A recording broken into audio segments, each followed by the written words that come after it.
안녕하세요. 크리스천 영성학교로 연한 신목사입니다. 오늘은 당신은 하나님의 백성인가 귀신의 포로인가 라는 점을 한번 생각해 볼게요. 제 동영상의 질문처럼 상투적인 그런 말은 없죠. 그래서 예수님을 믿고 교회 다니면 모두 하나님의 자녀라고 철석같이 믿고 있을 것이며, 하나님을 모르는 세상 사람들은 죄다 지옥에 던져질 어둠의 자식이라는 대답이 용수철처럼 튕겨 돌아올 것입니다. 그러나 문제는 당신의 생각이 아니라 성경의 잣대이겠죠. 믿음이나 교회의 정의가 설교 때마다 귀에 못이 박이도록 들어서 살고 있는 게 아니라 성경에서 말하는 잣대에 의해 말해지는 것이 할 것입니다. 그러나 현대 교회의 관행이나 고정관념을 흔드는 이런 저의 질문을 두려워하는 이들이 한둘이 아니죠. 만일 그건 알고 믿었던 것이 진실이 아니라면 혼란의 수렁에 빠지는 게 두렵고 겁이 나기 때문에 아예 그런 질문을 회피하고 싶어 합니다.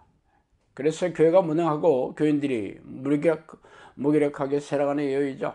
성경의 진리를 자의적으로 해석하는 종교 지도자들이 여전히 우리네 교회를 지배하고 있어도 아무도 이를 한가하거나 고치려 들지 않기 때문이죠. 어쨌든 우리가 예수를 믿고 교회에 나온 이유는 천국에 들어가기 자격을 얻기 위해서입니다. 그 목적 달성에 실패한다면 현대교인들이 세상에서 가장 불쌍한 사람들임에 틀림없습니다. 그래서 당신이 하나님의 백성인지 아니면 귀신의 포로인지 꼼꼼하게 성경의 잣대로 재어가며 날카롭게 분별하면서 신앙생활을 해야 하는 이유입니다. 아니라면 교직 교사와 사꾼 목자에게 속아서 생명과 영혼을 탈탈 털려 지옥불에 던져지게 될 것이 불보듯 하나이기 때문이죠. 그렇다면 이참에 하나님의 자녀와 귀신의 포로의 특징을 하나하나 살펴보기로 하겠습니다. 먼저 하나님의 백성이죠. 먼저 하나님의 백성은 안에 성령이 함께 하시는 사람들을 말하죠. 이들은 3분짜리 영접기도를 하며 주일에 교회에서 열리는 1시간짜리 예배의식에 참석하고 11조를 드리며 교회 봉사를 열심히 하더라도 그게 하나님의 자녀라는 성경의 근거는 없어요. 영접기도에 전심으로 아멘하고 동의했다 하더라도 평생 예수님을 전인격적으로 받아들인다는 그 영접하면서 산다는 것은 별개의 일이고, 주일 성수와 교회 봉사 행위가 하나님의 자녀라는 성경의 근거도 없죠. 그런 생각은 교회의 관행일 뿐입니다.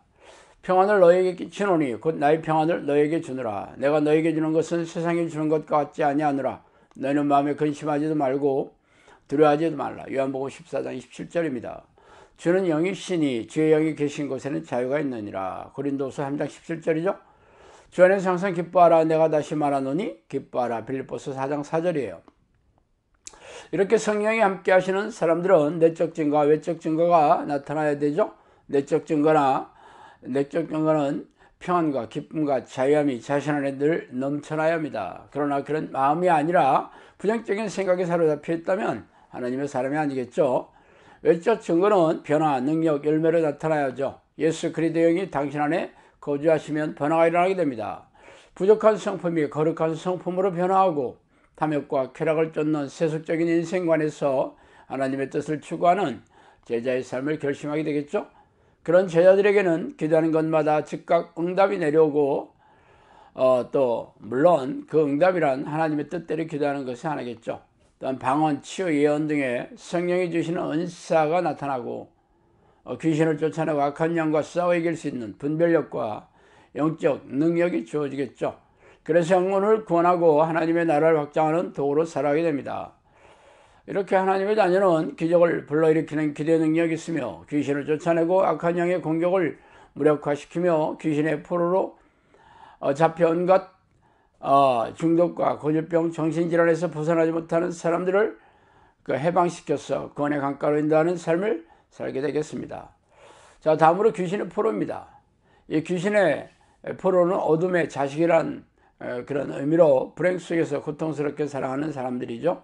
그들의 마음은 평안과 기쁨과 자유로 채워지는 하나님의 자녀와는 반대로 걱정과 두려움, 불안, 의심, 낙심, 절망, 분노와 짜증, 교만과 자기의, 미움과 질투 등의 온갖 부정적인 생각이 가득합니다. 그런 생각을 누가 넣어주겠습니까? 바로 악한 영들이겠죠. 그런 아이들은 자신이 생각이 악한 영이 머리를 타고 앉아 넣어주는 생각인지 까마득히 모르고 고통스러워하며 살고 있죠.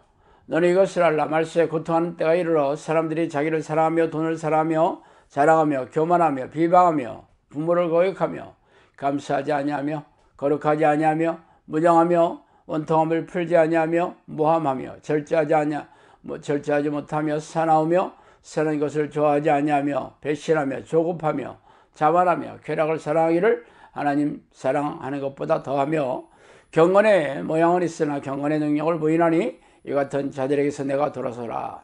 디모데후서 3장 1절에서 5절이죠. 육체의 일은 분명하니 곧 음행과 더러운 것과 호색과 우상숭배와 주술과 원수 맺는 것과 분쟁과 시기와 분냉과 당짓는 것과 분열함과 이단과 투기와 술 취함과 방탕함과 또 그와 같은 것들이라. 전에 너에게 경계한 것 같이 경계하노니 이런 일을 하는 자들은 하나님의 나라를 유업으로 받지 못할 것이요. 갈라디아서 5장 19절 21절이죠. 입에서 나오는 것들은 마음에서 나오니 이것들이야말로 사람을 더럽게 하느니라. 마음에서 나오는 악한 생각과 살인과 간음과 음란과 도둑질과 거짓 증언과 비방이니 이런 것들이 사람을 더럽게 하는 것이요 씻지 않는 손으로 먹는 것은 사람을 더럽게 하지 못하느니라. 마태복음 15장 18절 20절이죠. 자, 귀신의 포로들이 하는 행위는 그들의 아비인 사탄이 넣어주는 생각을 자신의 생각으로 여겨 죄를 밥 먹듯이 짓고 있으면서도 회개할 생각을 하지 않고 살아갑니다. 죄란 하나님이 싫어하는 모든 생각과 성품, 말과 행동을 총망라하죠. 하나님은 죄를 싫어하시며 죄인과 가까이 하실 수 없습니다.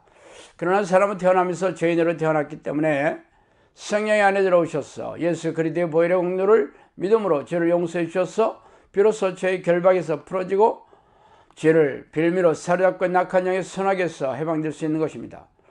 그러므로 날마다 죄를 회개하고 죄와 피 터지게 싸우지 않는 사람들은 여전히 죄의 포로로 잡혀 살아가고 있는 셈이죠.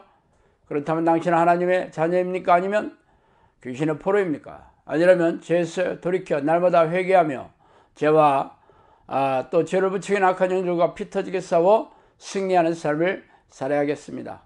자, 오늘은 여기까지 하겠습니다. 감사합니다.